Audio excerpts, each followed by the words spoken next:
एक व्यक्ति ज्योतिष के पास एक समस्या के समाधान के लिए जाता है, लेकिन उसने कभी न सोचा था कि उसे अपने पिछले जन्म की ऐसी बात पता चलेगी जिससे सारे रहस्य से पर्दा उठ जाएगा। एक सम्राट थे जिनकी धार्मिकता और न्यायप्रियता की चर्चा चारों ओर थी।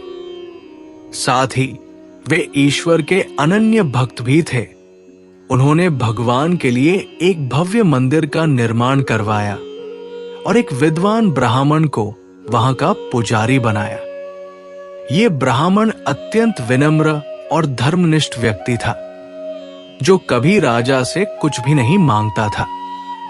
राजा उसके इस स्वभाव से बहुत प्रसन्न थे और ब्राह्मण पिछले 20 वर्षों से राज मंदिर में पूजा अर्चना कर रहा था। उसने कभी भी राजा से किसी बात की शिकायत नहीं की। फिर एक दिन राजा के घर एक पुत्र का जन्म हुआ।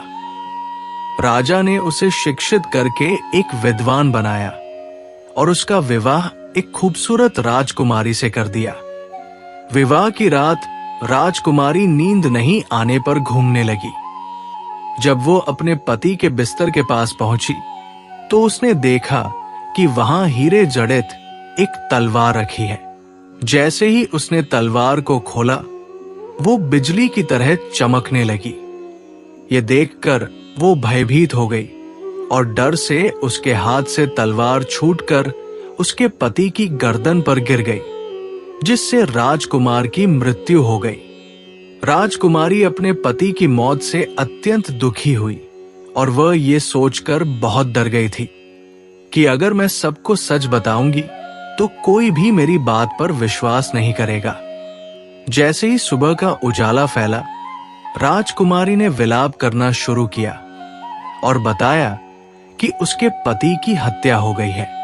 सभी लोग और राजा वहां एकत्रित हो गए।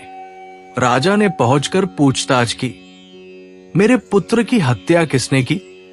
राजकुमारी ने कहा, मैं अपराधी को नहीं पहचानती, लेकिन मैंने उसे भगवान के मंदिर की ओर जाते देखा था।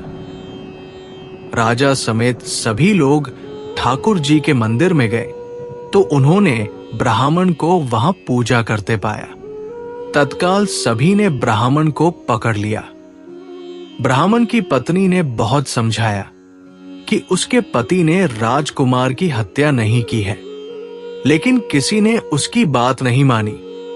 राजा ने भी सोचा कि शायद ब्राह्मण निर्दोष हो सकता है, लेकिन लोगों की बातों में आकर उसने ब्राह्मण को कहा, मैं तुम्हें प्राण दंड नहीं दूंगा, लेकिन तुम्हारे उस हाथ को काटने का आदेश देता हूं जिससे तुमने मेरे पुत्र को मारा।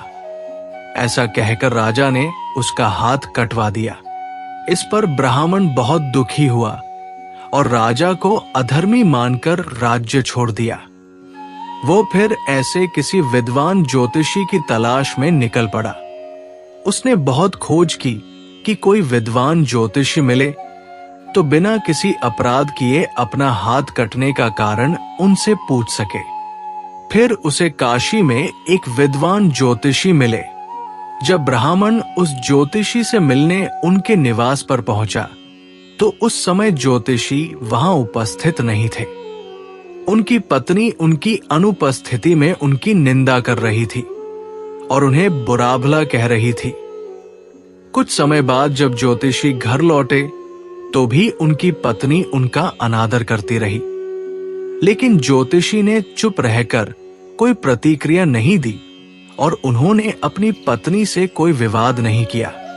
इसके बाद वह अपने आसन पर जाकर बैठे और ब्राह्मण को देखकर उन्होंने पूछा, कहिए ब्राह्मण देवता, आपका यहां कैसे आना हुआ? ब्राह्मण ने कहा, आया तो अपने बारे में पूछने के लिए था, लेकिन पहले आप अपना हाल बताइए कि आपकी पत्नी अपनी जुबान से आपका इतना तिरस्कार क्यों करती है। ज्योतिषी ने उत्तर दिया, ये मेरी स्त्री नहीं, मेरा कर्म है। दुनिया में हम जिसे भी देखते हैं, भाई हो, पुत्र हो, शिष्य हो, पिता हो या कोई भी संबंधी, सभी हमारे किए गए कर्मों का ही परिणाम होते हैं। हम जो भी कर्म करते हैं उसका फल हमें जरूर मिलता है। इसलिए मैं अपने कर्मों का फल आनंद पूर्वक भोग रहा हूं। आपने ऐसा क्या कर्म किया था? पिछले जन्म में मैं एक कौवा था, और जो आज मेरी पत्नी है वो एक गद्दी थी जिसकी पीठ पर एक बड़ा फोड़ा था। उस फोड़े की पीड़ा से वो बहुत दुखी थी। उस फोड़े में कीड़े पड़ गए थे जिन्हें खाने के लिए मैं उसके फोड़े पर चोंच मारता था, जिसके कारण उसे असहाय दर्द होता था। एक बार इसकी पीठ पर चोंच मारते हुए मेरी चोंच इसकी हड्डी में घुस गई और ये दर्द से तड़प उठी। मैंने भी चोंच निकालने की बहुत कोशिश की, परंतु वो अटक गई और नहीं निकल सकी।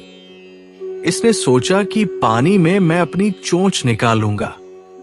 इस प्रयास में वो गंगा नदी में कूद गई। नदी के तेज प्रवाह में हम दोनों बह गए और बीच में ही हमारी मृत्यु हो गई। गंगा के पावन प्रभाव से वो इस जन्म में ब्राह्मणी बनी और मैं एक विख्यात ज्योतिषी बना।